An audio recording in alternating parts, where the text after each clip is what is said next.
திருவாக்கும் செய்கர்மம் கைகூட்டும் செஞ்சொல் பெருவாக்கும் பீடும் பெருக்கும் உருவாக்கும் ஆதலால் வானூர் மாணிமுத்தனை காதலால் கூப்புவார்தம் கை. இன்றைய வீடியோவில் நம்ம பார்க்கக்கூடிய தலைப்பு அப்படிங்கிறது சனிப்பெயர்ச்சி. சனிப்பெயர்ச்சி அப்படிங்கிறத பற்றி தான் நம்ம பார்க்க போகிறோம். முதல்ல என்னுடைய குலதெய்வத்தையும் காவல் தெய்வத்தையும் நவகிரகங்களையும் பஞ்சபூதங்களையும் வணங்கி நான் இந்த பதிவை தொடர்றேன். அதாவது சனிப்பெயர்ச்சி அப்படின்னு நம்ம பார்க்கும்போது சனி பகவான் சரியான தமிழ் வருடம் குரோதி வருடம் பங்குனி மாதம் 29ஆம் தேதி பங்குனி மாதம் 15ஆம் தேதி இரவு மணி 9:44க்கு, இதுவே ஆங்கில தேதி அப்படின்னு பார்த்தீங்கன்னா 2025 வருஷம் மார்ச் மாதம் 29, தமிழ் பங்குனி 15 தேதி. இந்த தேதியில் இரவு 9:44க்கு கும்பராசியிலிருந்து மீன ராசிக்கு பெயர்ச்சியாகி போகிறாங்க சனி பகவான். அதாவது இது வரைக்கும் தன்னுடைய சொந்த வீடான கும்ப வீட்டில் மூல திரிகோண வீட்டில் இருந்து மீன வீட்டுக்கு பிரவேசிக்கிறது அப்படிங்கிறத பற்றியும் இதனால் ஏற்படக்கூடிய பலன்களை பற்றியும் தான் நம்ம பார்க்குறோம். இதில் 12 ராசிக்கு என்ன விதமாக பலன்கள் இருக்கும் அப்படிங்கிறத பார்க்குறோம். பொதுவாக ஒவ்வொரு ராசிக்கு தனித்தனி வீடியோவும் பார்க்குறோம். இதில் சனி பகவான் யார் அப்படின்னு கேட்டிங்க அப்படின்னா சூரியன் புத்திரன் தான் சனி. சனியின் புத்திரன் மாந்தி. அதாவது சனியின் புத்திரன் மாந்தி அல்லது குளிகன்னு சொல்லுவாங்க. இதில் சனியினுடைய நிலை அமைப்பு என்ன அப்படின்னு கேட்டிங்கன்னா சனி மேற்கு திசைக்கு அதிபதி, மேற்கு திக்குக்கு அதிபதி. சூரியன் கிழக்க உதித்து மேற்கு மறைகிறாங்க. அதுக்கு நேர் எதிராக இருக்கக்கூடிய பிளானட் யாருன்னு கேட்டிங்கன்னா சனி பகவான். அதாவது 12 ராசிகளில் காலபுருஷனுக்கு 7ஆம் வீடுன்னு சொல்லக்கூடிய துலாம் வீட்டில் உச்சமடையக்கூடியவரும் மேஷத்தில் நீச்சமடையக்கூடியவருமான இந்த சனி பகவான் இருள் கிரகம் என்றும் நீதி கிரகம் என்றும் பாரபட்சமற்ற நீதிவான் அப்படின்னு நம்ம பார்க்குறோம். அதாவது ஒரு நீதிபதி என்ன பண்ணுறாங்க அப்படின்னா தவறுகளை விசாரித்து மரண தண்டனையாக இருக்கலாம், ஆயுள் தண்டனையாக இருக்கலாம், தங்களுடைய உணர்வுகளுக்கு அப்பாற்பட்டு நீதி வழங்குறாங்க. அந்த ஒரு தன்மையில் தான் சனி பகவான் அப்படின்ற ஒரு கிரகம் அமைப்பு அப்படிங்கிறது இருக்குது. அவருக்கு ஈவு இரக்கம் அப்படிங்கிறதுலாம் கிடையாது அப்படின்ற அச்சம் மக்களிடையே நிறைய இருக்குது. அப்படிலாம் கிடையாது. ஒரு தனிப்பட்ட ஒரு நபருடைய ஜாதகத்தில் ஏற்பட்டிருக்கக்கூடிய கர்ம வினைகள் என்ன அப்படின்னு பார்த்துட்டு அதுக்கான சரியான பலாபலன்கள் என்ன அப்படிங்கிறத கொடுக்கறதுல சனி பகவான் சரியான ஒரு நிலையில் இருக்கிறாரு அப்படிங்கிறதுனால தான் நம்ம அவரை நீதிமான் அப்படின்னு சொல்கிறோம். அவருக்கு வச்சிருக்க பேர் ஒரு சரியான பேர் தான். இவர் மேஷத்தில் நீச்சமடைகிறார் அப்படிங்கிறதுனால மேசராசிக்காரங்களை பாதிக்க மாட்டார் அப்படின்ற ஒரு கருத்தும் இருக்குது. இந்த 12 ராசிகளில் முதலாவது ராசியில் தான் சனி பகவான் நீச்சமடைகிறாரு. சனி பகவான் பொறுத்த வரைக்கும் மேற்கு திக்கில் தான் பலம் அதிகம். அதாவது மேற்கு திக்கு அப்படின்னு பார்க்கும்போது மிதுனம் துலாம் கும்பம் மேற்கு திசை. இதில் கும்பராசியில் திக்பலம் அடைகிறாங்க. ஒரு ஜாதகத்தில் 7ஆம் வீட்டில் சனி பகவான் நிற்கும்போது அந்த சனி பகவானுக்கு 7ஆம் வீடு மேற்கு வீடு அப்படின்னு பேர். அங்கே திக்பலம் அப்படின்ற ஒரு அமைப்பில் பலம் அடைகிறாங்க சனி பகவான். இப்படிப்பட்ட சனி பகவான் மக்களிடையே ஒரு தவறான கருத்து இருக்குது. சனி ஒரு இருள் கிரகம், சனி பகவான் ஒரு துன்பங்களை மட்டும் தரக்கூடிய ஒரு கிரகம். 2.5 ஆண்டு, அதாவது மொத்தம் 7.5 ஆண்டுகள் அவருக்கு துன்பம் கொடுக்கறதுக்கு மட்டுமே அதிகாரம் கொடுத்து வச்சுருக்காங்க அப்படின்ற மாதிரிலாம் இருக்காங்க. அந்த மாதிரியெல்லாம் கிடையாது. நவ கிரகங்கள் அப்படின்னு எடுத்துக்கிட்டாலுமே ஒவ்வொரு கிரகமும் ஒவ்வொரு பணிகளை செய்வாங்க. அதில் 9 கிரகமும் இணைஞ்சால் மட்டும்தான் ஒரு பலன் அப்படிங்கிறது கிடைக்கும். அதில் சனி பகவானுடைய பங்கு அப்படிங்கிறது ஒரு சிறப்பான ஒரு இடத்துல இருக்கும். இதில் நம்ம பார்க்குறது சனி பெயர்ச்சிக்கான பலன்கள். சனி பெயர்ச்சி 2025, 2025லேருந்து 2027 வரைக்கும் இந்த 2.5 ஆண்டு காலகட்டம், அதாவது 2.5ன்னு சொல்கிறோம். 2.5 ஆண்டு காலகட்டம் மீன ராசியில் பயிற்சி ஆகக்கூடிய இந்த சனி பகவான் மீன ராசிக்கு சனி பகவான் பயிற்சி ஆகிறாங்க. இதே சமயத்தில் அந்த வீட்டு அதிபதியான குரு பகவான் தன்னுடைய வீட்டுக்கு 4ஆம் வீடான மிதுனத்தில் தன்னுடைய சொந்த ராசி நட்சத்திரத்திலேயே பிரவேசிப்பாங்க. அதாவது குரு பகவானுக்கு 3 நட்சத்திரங்கள் கொடுக்கப்பட்டிருக்கு ஜோதிட சாஸ்திரத்தில். அதில் புனர்பூச நட்சத்திரத்தில் பிரவேசிப்பாங்க. சனி பகவான் தன்னுடைய சொந்த நட்சத்திரமான உத்திரட்டாதி நட்சத்திரத்தில் பயணிக்கும் போது குரு பகவான் தன்னுடைய சொந்த நட்சத்திரமான புனர்பூசத்தில் பிரவேசிப்பாங்க. ஆகையால் இந்த சனி பயிற்சி அப்படிங்கிறது ரொம்பவும் ரொம்பவும் உத்தமமான பலன்களை மக்களுக்கு, பொதுமக்களுக்கு, வணிகம் செய்யக்கூடியவங்களுக்கு, தொழில்துறையில் இருக்கக்கூடியவங்களுக்கு, குருமார்களுக்கு, ஆன்மீகத்துறை சம்மந்தப்பட்டவங்களுக்கு, ஆன்மீகத்தில் இருக்கக்கூடியவங்களுக்கு, பொது சேவையில் ஈடுபடக்கூடியவங்களுக்கு, பொது காரியங்கள், அதாவது இறை காரியங்கள் இதிலெல்லாம் ஈடுபடக்கூடியவங்களுக்கு இந்த 2.5 ஆண்டு காலகட்டமும் ரொம்ப சிறப்பான உன்னதமான உத்தமமான பலன்களை இந்த சனி பகவான் கொடுக்க காத்துக்கிட்டு இருக்காங்க. அப்படி தான் இந்த கிரக நிலைகள் அப்படிங்கிறது அமைஞ்சிருக்கு. சனி பகவான் மட்டும் வச்சுக்கிட்டு நம்ம ஒரு பயிற்சி பலன்களை சொல்ல முடியாது. சனி பகவான் மற்ற வருட கிரகங்கள்னு சொல்லக்கூடிய குரு பகவான், ராகு, இவங்களுடைய பேச்சின் அடிப்படையில் தான் தன்னுடைய பலன்களை முழுமையாக ஒரு ராசி கொடுப்பாங்க. இதில் நற்பலன்களை ஏற்படுத்தக்கூடிய ராசி அமைப்பு இந்த கோச்சார ரீதியில் அப்படின்னு பார்க்கும்போது ரிஷபம், கடகம், துலாம், மகரம், மற்றும் கன்னி இந்த 6 வீடுகளுக்கும் மிகவும் உன்னதமான பலன்களையும், மற்ற 6 ராசிகளான மேஷம், மிதுனம், சிம்மம், விருச்சிகத்துக்கு கூட நல்ல பலன்களை செய்யும். அதில் துலாமுக்கு மட்டும் வந்து ரொம்ப உத்தமமான பலன்களை செய்யும் அப்படி சொல்ல முடியாது. ஆனால் விருச்சிக ராசிக்கு அதிக நட்பலன்களை தரும், மகரத்துக்கு உன்னத பலன்களை தரும், கும்பத்துக்கு இதுவரைக்கும் இருந்த கஷ்டங்கள் குறைஞ்சி இனி நல்ல ஒரு காலகட்டம் அப்படிங்கிறது இந்த சனி பெயர்ச்சியில் உங்களுக்கு வந்து கண்டிப்பாக கிடைக்கும். இந்த 6 ராசிகளுக்கு, அதாவது மேஷ ராசிக்கு துன்பம் அப்படின்னு எடுத்துட்டா கூட ரிஷப ராசிக்கு நல்லா இருக்குது, கடக ராசிக்கு நல்லா இருக்குது, துலா ராசிக்கு காட்டிலும் விருச்சிக ராசிக்கு நல்லா இருக்குது, கன்னி ராசிக்கு நல்லா இருக்குது, மகர ராசிக்கு நல்லா இருக்குது. இந்த 6 ராசிகளுக்கும் நட்பலன்களும், மற்ற 6 ராசிகளுக்கு பெரிய கெடுதல் இல்லை அப்படின்ற ஒரு நல்ல வார்த்தையை சொல்லி நம்ம வந்து வீடியோக்குள்ளே போகலாம். கார்த்திகை 1ஆம் பாதமான மேச ராசிக்காரங்களே, உங்களுக்கு ஒரு எச்சரிக்கை, கோபம் எந்த இடத்துலையும் வேண்டாம். ஏன்னா கார்த்திகை வந்து முருகன் பிறந்த நட்சத்திரம். முருகன் யுத்த கடவுள், யுத்தத்துக்காக படைக்கப்பட்ட கடவுள் வந்து முருகன். ஏன்னா முருகன் வந்து அசுரர்கள் அழிக்க முடியாமல் யுத்தத்துக்காக படைக்கப்பட்ட கடவுள் முருகன். அதை வந்து ஒரு கார்த்திகை நட்சத்திரத்தன்று படிக்கிறாங்க முருகனை. ஸோ உங்களுக்குள்ள அந்த வேகம் ஜுவாலை வந்து அக்னி தான் கார்த்திகையினுடைய ஒரு அக்னி வந்து கார்த்திகையினுடைய அம்சம். அப்போ உங்களுக்குள்ள ஒரு கோப அனல் வந்து எரிஞ்சிக்கிட்டே இருக்கும். அப்போ கோபங்களை நீங்கள் கட்டுப்படுத்தணும். ஆனால் சாந்தத்தில் உங்களை மாதிரி சாந்தம் கிடையாது, வேகத்தில் உங்களை மாதிரி வேகம் கிடையாது. எப்போவுமே வேகமாக போகிறாங்க அப்படின்னா அங்கே ஒரு பிரச்சனை காத்துட்ருக்கும். ஒரு பொறுமையாக நிதானமாக போகக்கூடியவங்க, ஒரு வாகனத்திலே எடுத்துக்குவோம், பொறுமையாக நிதானமாக போகக்கூடியவங்க ஒரு பெரிய விபத்துக்களை தவிர்த்துக்கலாம். ஆனால் இதை ஃபாஸ்ட்டாக போனாங்கன்னா சின்ன விபத்து கூட பெரிய காயத்தை ஏற்படுத்திடும். ஸோ இந்த தன்மை தான் கார்த்திகை 1க்கு இருக்குது அப்படின்றதுனால இந்த சனி பயிற்சி விரையச்சனி காலகட்டங்களில் பெரிய ஆபத்துக்கள் இல்லை. ஆனால் நீங்கள் ஏற்படுத்திக்காதீங்க. என்ன செய்யணும் அப்படின்னா பொறுமை, நிதானம், கவனம், யாரையும் மதிக்கிற பண்பு. குழந்தையாக கூட இருக்கட்டுமே, அந்த குழந்தைக்கு கூட அது ஒரு ஆத்மா தானே, அந்த ஆன்மாவுக்குள்ள மதிப்பு மரியாதை கொடுத்து நீங்கள் வணங்கி இது பண்ணுங்கள். அதே மாதிரி பசின்னு வரவங்களுக்கு உணவு கொடுங்க. உங்கள் வீடு தேடி வந்தவங்களை உபசரிங்க. அது எதிரியாக கூட இருக்கட்டும், அவங்கள உபசரிக்கணும். அது கார்த்திகை நட்சத்திரத்துக்கு ரொம்ப முக்கியம். ஏன்னா கார்த்திகை வந்து அக்கினியில் தான் உணவை சமைக்கிறோம். நீங்கள் உணவு கொடுக்க நீங்கள் வாழ்க்கையில் உயர்ந்துகிட்டே போவீங்க. கார்த்திகை நட்சத்திரத்துக்கு குறிப்பாக ஒரு விஷயம் சொல்கிறேன். உங்களுக்கு குலதெய்வம் அப்படின்றது ரொம்ப முக்கியம். குலதெய்வ வழிபாடு எடுத்துக்கோங்க. கார்த்திகை நட்சத்திரத்தை அதனுடைய வளர்ச்சியை யாராலும் தடுக்க முடியாது. கார்த்திகை வாழ்க்கையில் ஜெயிக்கணும்னு முடிவு பண்ணிட்டீங்க. ஏன்னா எல்லா கார்த்திகையும் வாழ்க்கையில் ஜெயிக்கும். தோல்வி பெற்ற ஒரு கார்த்திகை நட்சத்திரம் கூட நீங்கள் பார்க்க முடியாது. ஆனால் கார்த்திகை நட்சத்திரம் எப்போ ஜெயிக்கும் அப்படின்னா வாழ்க்கையினுடைய பின்பகுதி அப்படிங்கிறதான் அந்த நட்சத்திரத்துக்கு உண்டான ஒரு அமைப்பு. ஆனால் நீங்கள் இளமையிலே ஜெயிக்கணும் அப்படின்னு நீங்கள் நினச்சிங்கன்னா உங்களுடைய குலதெய்வத்தை நீங்கள் வந்து போய் 3 மாதங்களுக்கு ஒரு முறையாவது முடிஞ்ச வரைக்கும் பார்த்துட்டு வரணும். வெளிநாட்டில் இருக்கங்க, என்னால் எப்படிங்க போக முடியும் அப்படின்னு நீங்கள் நினச்சிங்கன்னா நீங்கள் இருக்கிற இடத்துல ஒரு செம்பு தண்ணி எடுத்து வச்சு, தூய்மையான பாத்திரத்தில் ஒரு செம்பு தண்ணி எடுத்து வச்சு ஒரு சூடம் காமிச்சு நீங்கள் ஆத்மார்த்தமாக வணங்குனீங்க அப்படின்னா உங்களுடைய குலதெய்வம் உங்களுக்கு வந்து உங்கள் பின்னாடியே சுற்றும். கார்த்திகை நட்சத்திரத்துக்கு அதான் பெரிய விஷயம்.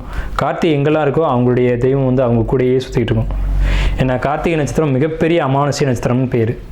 ஸோ கார்த்திகை 1 மேஷத்தில் இருக்குது. கார்த்திகை நட்சத்திரம் உடைப்பட்ட நட்சத்திரம் தான், அது காலற்ற நட்சத்திரம் அப்படின்னு பேர். ரிஷபத்திலும் கார்த்திகை இருக்குது. ஆனால் மேஷ கார்த்திகைக்கு விசேஷங்கள் அதிகம். அதே நேரத்தில் கோபம், இது மாதிரி துன்பங்களை ஏற்படுத்தக்கூடிய ஒரு அமைப்பும் அதில் உண்டு. ஏன்னா முருகன் கோபப்பட்டு வந்து தான் பழனி மலை மேலே இருக்கார். ஊருக்காக, உலகத்துக்காக, என் மக்கள் உண்டு எனக்கு உண்டு அப்படின்ட்டு வந்து நிற்கிறாரு. அவர் வந்து மக்களுக்காக, பொது சேவைக்காக நிற்கிற மாதிரி நீங்களும் உலகத்துக்காக ஒரு நாள் வந்து நிற்கக்கூடிய ஒரு சூழல் வரும். அதனால் உங்களுக்கு ரொம்ப முக்கியமானது எது அப்படின்னு கேட்டிங்கன்னா பழனி முருகன் வழிபாடு. நீங்கள் முடிந்த போதெல்லாம் பழனி முருகனை போய் வழிபட்டீங்க அப்படின்னா கார்த்திகை 1ஆம் பாதம் வெட்டிவேர் மாலை வாங்கி கொடுத்து பன்னீர் அபிஷேகம் பண்ணி அவருடைய உக்கிரத்தை தணித்து, உங்களுடைய உக்கிரத்தையும் தணித்து அவர்கிட்ட வேண்டுதல் வச்சு காலையில் 4:30 மணிக்கு அதிகாலையில் ஒரு பூஜை நடக்கும். அந்த பூஜையில் நீங்கள் கலந்துக்கிட்டு விபூதி கொடுப்பாங்க. அந்த பூஜையில் அந்த விபூதி எடுத்து நெத்தியில் வச்சிங்கன்னா உங்களுடைய நாடி நரம்புகள் எல்லாமே ஜிவ்வுன்னு இருக்கும், அந்தளவுக்கு குளிர்ச்சியாகும். அந்த காலை வேளையில் நீங்கள் அந்த அபிஷேகத்தை பார்த்துட்டு அந்த விபூதி எடுத்து உங்கள் நெத்தியில் வைங்க.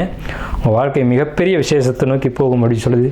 அதாவது மேஷம் அப்படின்னாலே காலபுருஷனுடைய 1வது வீடு. இந்த ராசிக்கு என்ன ஒரு அமைப்புன்னு கேட்டிங்கன்னா, மேஷம் எங்கெல்லாம் இருக்கோ அந்த வீட்டில் ஒரு ஜோசியர் கண்டிப்பாக இருப்பாங்க. மேஷம் அப்படின்னாலே ஜோதிடம், வேதம், ஞானம், இந்த மாதிரியான நற்குணங்களை உடைய ராசி, நற்குணங்களை உடைய குடும்பத்தில் தான் ஒரு மேஷம் வந்து பிறக்கும். மேஷம் அப்படிங்கிறது ஆடுங்க. ஆடு, இந்த ஆட்டை ஏன் 1வது கொடுத்தாங்க அப்படின்னா எங்கேயுமே முந்தி கொண்டு போகக்கூடிய ஒரு தன்மை அப்படிங்கிறது ஆட்டுக்கு தான் இருக்கும். ஆடு அப்படின்ற ஒரு விலங்கு வந்து மேஷத்துக்கு கொடுத்துருக்காங்க. இது வந்து ஒரு நல்ல ஒரு மங்களமான ஒரு சின்னம். மங்களக்காரகன் தான் செவ்வாய், அவருடைய வீடு தான் மேஷ வீடு.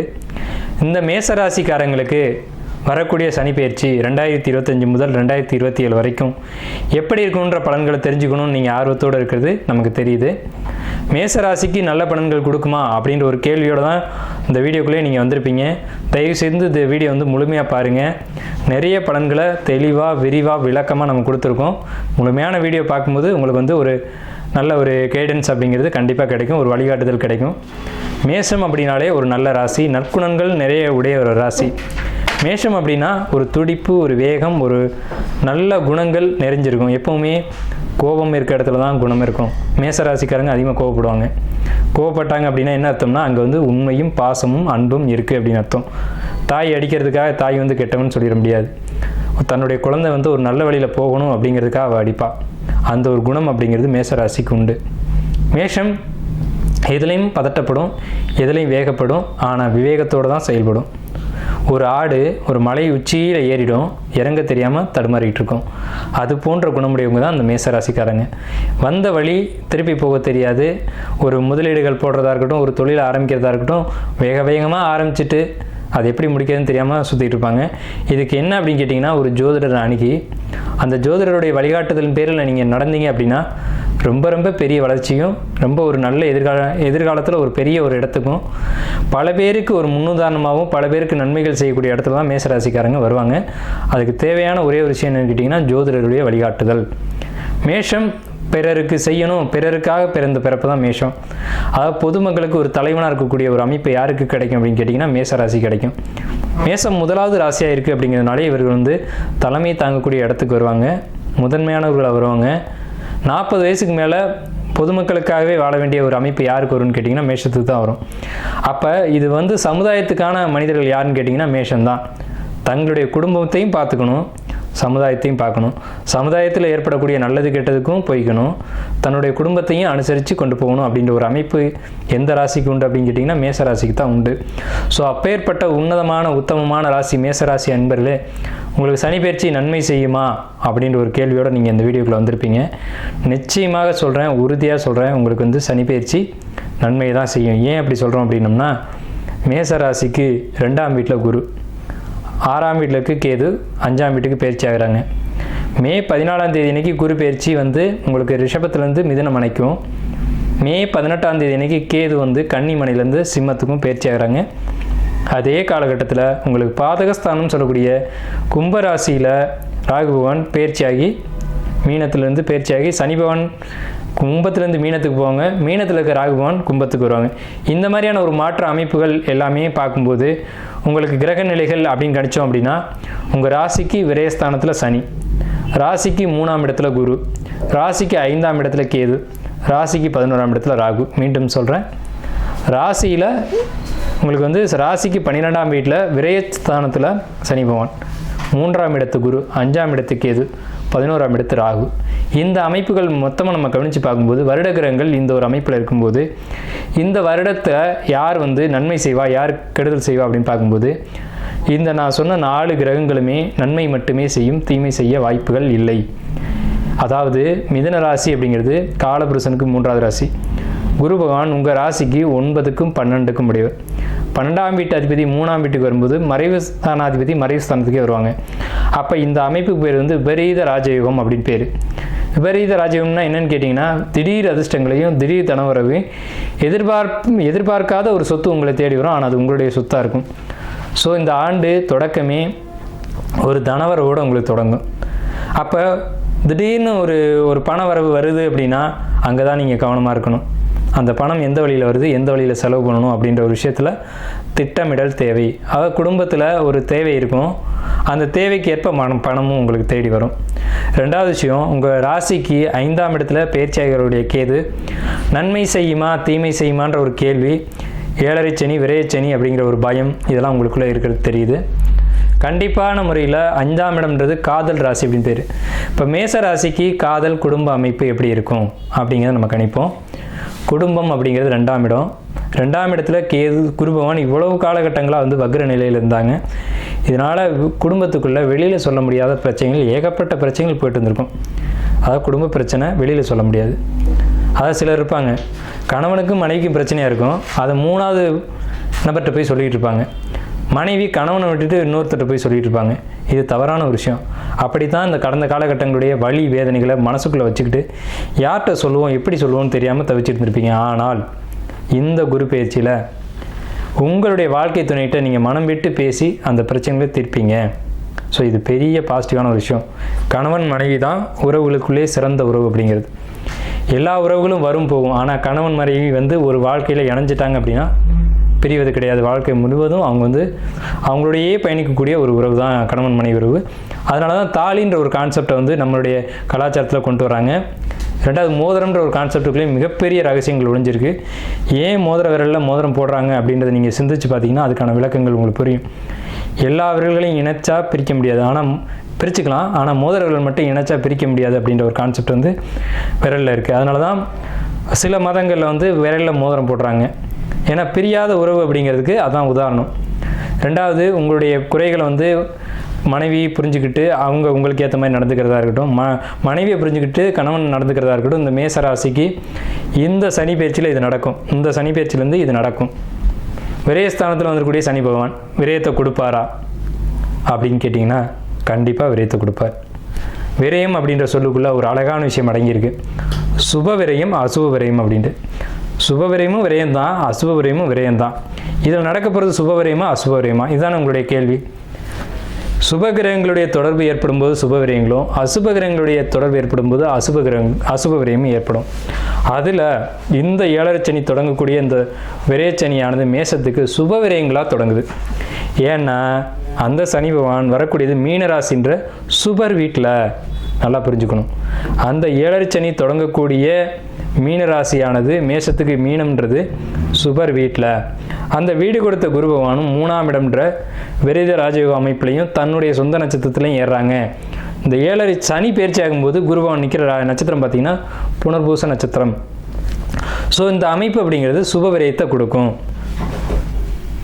கணவன் மனைவியிடையே ஒரு கருத்து வேறுபாடுகள் இருந்தாலும் ஒரு நிகழ்ச்சி ஒரு ஃபங்க்ஷன் நீங்கள் நடத்தும் போது அதில் மனக்கசப்புகள் தீர்ந்து எல்லோரும் ஒற்றுமையாக சேர்ந்து வாழக்கூடிய ஒரு அமைப்பு அப்படிங்கிறது மேஷத்துக்கு கிடைக்கும்.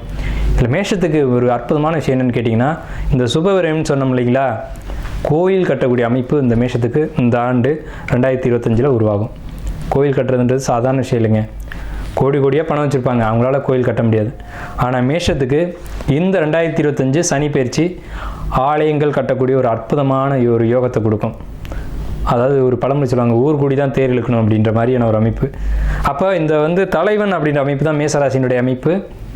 குடும்பம் காதல் உறவு எப்படி இருக்கும் அப்படின்னு கேட்டிங்கன்னா, குடும்ப உறவை பற்றி நம்ம நிறைய பேசணும். இது நாள் வரைக்கும் இருந்த கருத்து வேறுபாடுகள் இந்த சமயத்தில் நிவர்த்தியாகி கணவன் மனைவிக்குள்ள ஒரு ஒற்றுமை கொடுக்குது. காரணம், உங்களுக்கு 3ஆம் வீட்டில் மிதுன ராசியில் குரு தன்னுடைய சொந்த நட்சத்திரத்தில் இருக்கிறது தான் காரணம். மனம் விட்டு பேசுவீங்க, கருத்து வேறுபாடுகள் நிவர்த்தி ஆகும் அப்படிங்கிற ஒரு கான்செப்ட். ரெண்டாவது, காதல் விஷயத்தை பொறுத்த வரைக்கும் இந்த இடம் தான் ரொம்ப முக்கியமான இடம். இதை தான் நிறைய பேர் எதிர்பார்த்து காத்துட்ருப்பீங்க. காதல் கசக்கு தையா அப்படின்ற ஒரு பாடல் கூட இருக்கும். காதல் எப்படி இருக்கும்? சிம்ம வீட்டுக்கு கேது வர்றாங்க. காதல் நல்ல காதலா கெட்ட காதலா அப்படின்ற ஒரு விஷயம் உங்களுக்கு தெளிவடையும். சிம்மம்ன்றது மேஷத்துக்கு 5ஆம் வீடு, அதுதான் காதலை சொல்லக்கூடிய இடம். அங்கே கேது பகவான் வரும்போது மறைஞ்சிருந்த விஷயத்தெல்லாம் வெளிப்படுத்திடுவார்.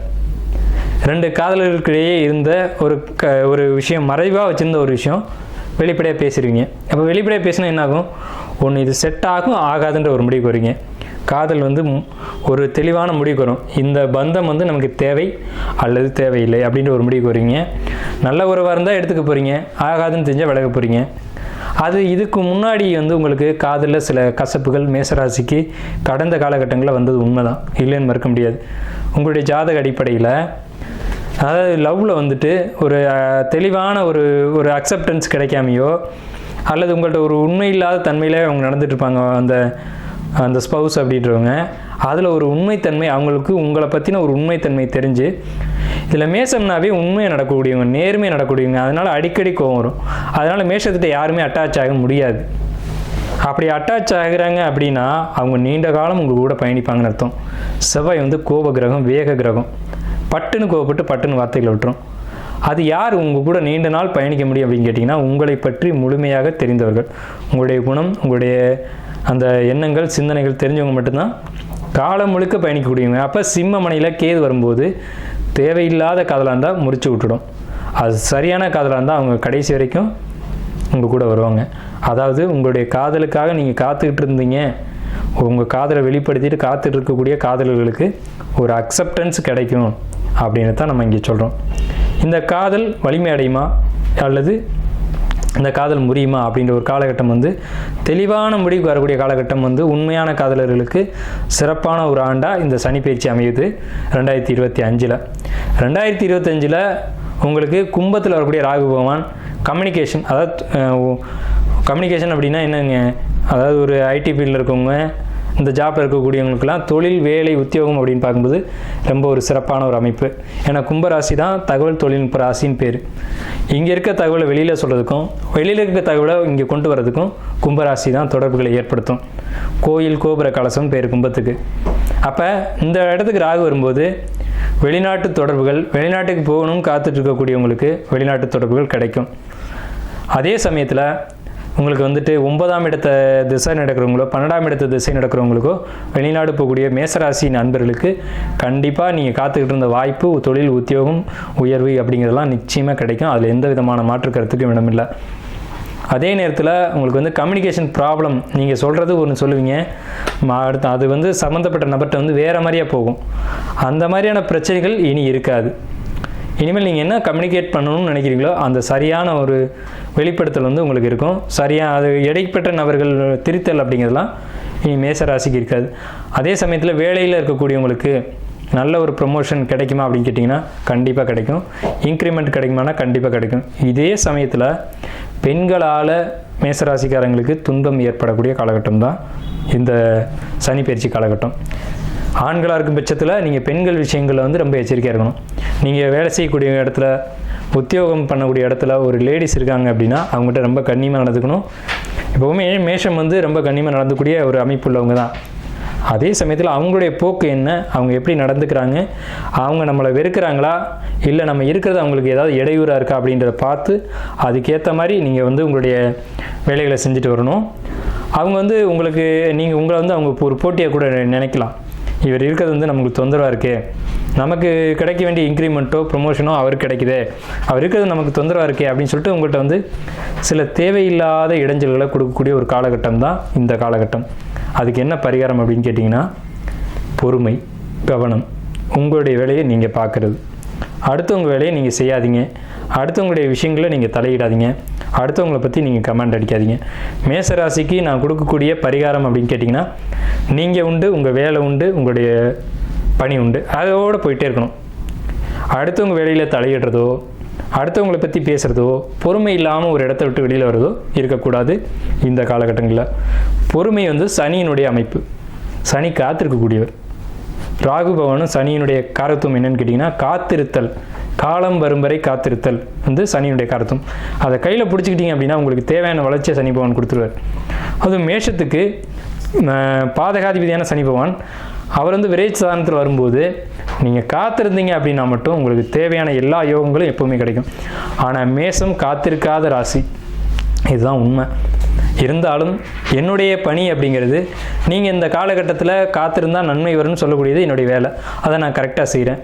நீங்கள் காத்திருந்தீங்க அப்படின்னா நீங்கள் காத்திருந்ததுக்கான ஒரு நற்பலன் அப்படிங்கிறது நிச்சயமாக கிடைக்கும்.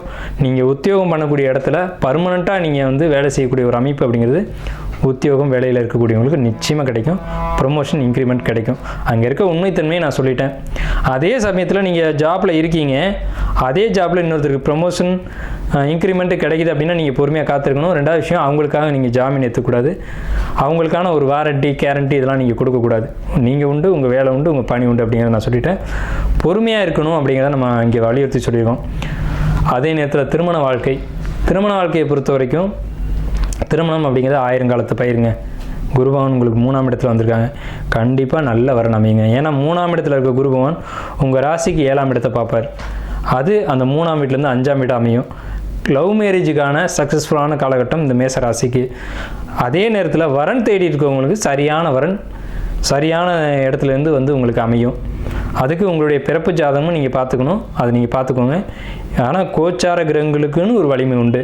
கோச்சார கிரகங்கள் கோச்சாரத்தில் சில விஷயங்களை பண்ணி வைக்கிறதுக்கான ஒரு அதிகாரம் உண்டு. அந்த அடிப்படையில் பார்க்கும்போது இந்த சனி பயிற்சியில் உங்களுக்கு திருமணம் நடத்தி வைக்கணும் அப்படின்ற ஒரே தீர்மானத்தோடு தான் சனி பகவான் பயிற்சியாகி மீனராசிக்கு வர்றாங்க. அதே மாதிரி குடும்ப தெய்வம், குலதெய்வம், இந்த வழிபாட்டில் இருக்கக்கூடியவங்களுக்கு இந்த வழிபாடுகளை பிரேக் பண்ணாமல் நீங்கள் எடுத்து செய்யணும். குலதெய்வம், குடும்ப தெய்வம், இன தெய்வம் இதெல்லாம் எடுத்து நீங்கள் வழிபாடு பண்ணணும். இதில் எந்த ஒரு தடங்கள், தாமதம் இதுக்கு நீங்கள் இடம் கொடுக்கக்கூடாது மேசராசி அன்பர்களே.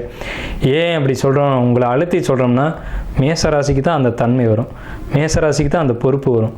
நீங்கள் தான் எடுத்து நீங்கள் தான் செய்யணுன்ற ஒரு இடம் வரும். அந்த விரேச்சனியாக வரும்போது பலரும் பலதை பேசுவாங்க, அதெல்லாம் காதில் வச்சுக்கூடாது. காதில் வச்சுக்கிட்டீங்க அப்படின்னா பொறுமை இழந்துடுவீங்க. ஏன்னா நீங்கள் பொறுமை இல்லாத ராசிக்காரங்க. பொறுமை இழந்தோம்னு சொன்னால் அந்த காரியத்தை வெற்றிகரமாக செய்ய முடியாது. எப்போவுமே ஒரு தலைமையில் இருக்கிறவங்களுக்கு பொறுமைன்றது ரொம்ப அதிகமாக தேவை. அந்த பொறுமையோட அந்த வழிபாடுகளை எடுத்து செய்யுங்க. கோயில் கட்டக்கூடிய பாக்கியமே உங்களுக்கு உண்டுன்னு நான் சொல்கிறேன். கோயில் கட்டுவீங்க, ஆலய பணிகளை செய்வீங்க. அதே நேரத்தில் உங்களுடைய குலதெய்வம், இன தெய்வம், குடும்ப தெய்வம், இந்த தெய்வங்களுடைய வழிபாடு இந்த டைமில் வந்து உங்களுக்கு வந்து சனி பகவான் மீனராசிக்கு பயிற்சி ஆகும்போது தான் அது நடக்கும். ஏன்னா குரு அப்படிங்கிறது இறைவன் அர்த்தம். அப்போ இறை வழிபாட்டுக்கான இடத்துக்கு சனி பகவான் வர்றாங்க. அந்த இடத்துக்கு வரும்போது வெளிநாட்டு பயணங்களையும் வெளியூர் பயணங்களையும் உங்களுக்கு அதிகமாக மேசராசிக்கு கொடுக்கும்.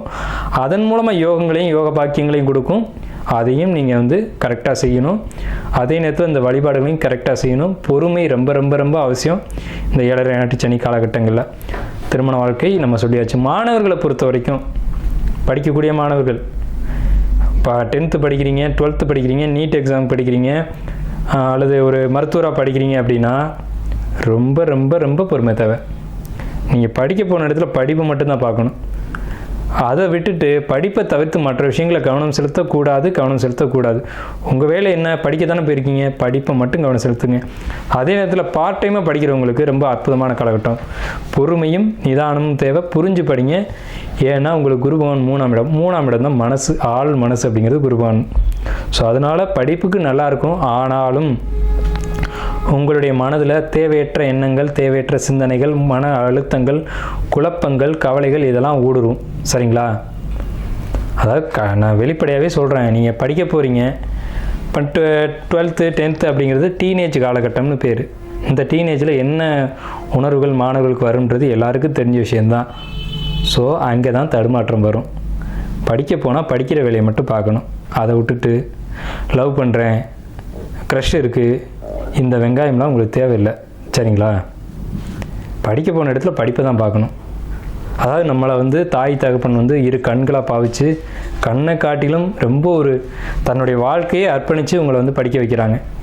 அதனுடைய தன்மை உங்களுக்கு புரியணும். தாய் தகப்பனை நீங்கள் ஒரு நிமிஷம் நினச்சி பார்க்கணும். வருவாங்க போவாங்க, வாழ்க்கையில் எல்லாமே இருக்கும், உணர்வுகள் எல்லாருக்குமே இருக்குது, இல்லாமல் இல்லை. ஆனால் படிக்கிற காலகட்டங்கள் முடிக்கிறது திரும்பி வராது. இதுவே 60 வயதிலும் காதல் உண்டுன்னு பாடல் உண்டு. சரிங்களா? 60லும் காதல் வரும்னு சிவாஜி கணேசனே பாடியிருக்காரு. அது பொறுமையாக பார்த்துக்கலாம். ஆனால் படிப்புன்றது போனால் திரும்ப வராது. சரிங்களா? படிப்பில் மட்டும் கவனம் தேவை. ஆனால் படிப்பை தவிர எல்லா கவனமும் உங்களுக்கு இந்த காலகட்டத்தில் வரும். மன அழுத்தம் வரும், குழப்பம் வரும், கவலை வரும். ஆனால் இது தேவையில்லாத ஒரு வெங்காயம். சரிங்களா? இந்த அழுத்தம் வந்து மன அழுத்தம் வந்து தேவையான யோசிச்சு பாருங்க ஒரு நிமிஷம். அது தேவையற்ற ஒரு விஷயமா இருக்கும். அது தூக்கி போட்டீங்க அப்படின்னா உங்களுக்கு படிப்பு ரொம்ப சிறப்பாக இருக்கும். ஏன்னா நம்ம வந்து என்ன தான் ஒரு 7.5 சனி நடக்குது, அஷ்டமச்சனி நடக்குது, அர்த்தாஷ்டமச்சனி நடக்குது, கண்டகச்சனி நடக்குது, எது நடந்தாலும் சரிங்க, நமக்கு தேவை படிப்பு. இந்த காலகட்டத்தில் படித்து ஒரு நல்ல மார்க்கு மதிப்பெண் எடுத்தால் மட்டும்தான் நம்மளுடைய தாய் தகப்பனை வந்து இந்த உலகத்தில் நம்ம அறிமுகப்படுத்த முடியும். அவங்க தன்னுடைய வாழ்க்கையை அர்ப்பணித்து உங்களை படிக்க வைக்கிறாங்க. அவங்களுக்கான ஒரு மதிப்பு, மரியாதை, அங்கீகாரம்ன்றது நீங்கள் ஏற்படுத்தி கொடுக்கணும். பொதுவாகவே நமக்கு ஒரு பரிகாரம் உண்டு. என்னன்னு கேட்டிங்கன்னா, முதல்ல எந்த ராசி எந்த லக்னமாக இருந்தாலும் சரி கணபதியை வழிபாடு செய்யணும். தாய் தகப்பனை மதித்து வழிபாடு பண்ணணும். வழிபாடணும்னா அவங்களுக்கு பூஜை கற்பூரம்லாம் காட்டணும் அவசியம் இல்லை. அவங்க மனசு வருத்தப்படாமல் நடந்துக்கணும். இதுதான் பரிகாரம். சரிங்களா? உங்களுடைய எல்லா பிரச்சனைகளும் தீர்க்கக்கூடிய இடம் எதுன்னா தாய் தகப்பன் தான். அதாவது கல்யாணமே நடக்கலைன்னு சொல்கிறீங்க, குழந்தையே இல்லைன்னு சொல்கிறீங்க. மேசராசி மேச லக்னம் மட்டும் இல்லை, எல்லாருக்கும். ஆனால் இதுக்கு மேஷத்துக்கு மட்டும் தான் ரொம்ப அக்யூரேட்டாக பிடிக்கும், நங்குற மாதிரி பாயும். என்னென்னு கேட்டிங்கன்னா, உங்களுடைய தாய் தகப்பனை ஒன்றா நிற்க வச்சு அவங்க காலில் விழுந்து ஒரு ஆசீர்வாதம் வாங்கிட்டு அவங்களுக்கு பாத பூஜை மட்டும் செஞ்சு விடுங்க. கல்யாணம் இல்லையா, நிச்சயமாக கல்யாணம் நடக்கும். அவன் ஜாதகத்தில் சுக்கிரனே இல்லைன்னு சொன்னாலும் சரி திருமணம் நடக்கும். அதே நேரத்தில் குழந்தையே இல்லை, குழந்தைக்கான வாய்ப்பே இல்லைன்னு சொன்னாலும் கண்டிப்பாக குழந்தை கிடைக்கும். சரிங்களா? ஜோதிடத்துக்கு அப்பாற்பட்ட விஷயங்கள்னு சில விஷயங்கள் உண்டு. ஜோதிடம் உண்மை. ஜோதிடம் எந்த காலகட்டத்திலும் எழுதின எழுத்து அழியாது. ஆனாலும் சில விஷயங்களுக்கு மாற்றம் உண்டு அப்படிங்கிற அடிப்படையில் இந்த விஷயங்களாக வருது.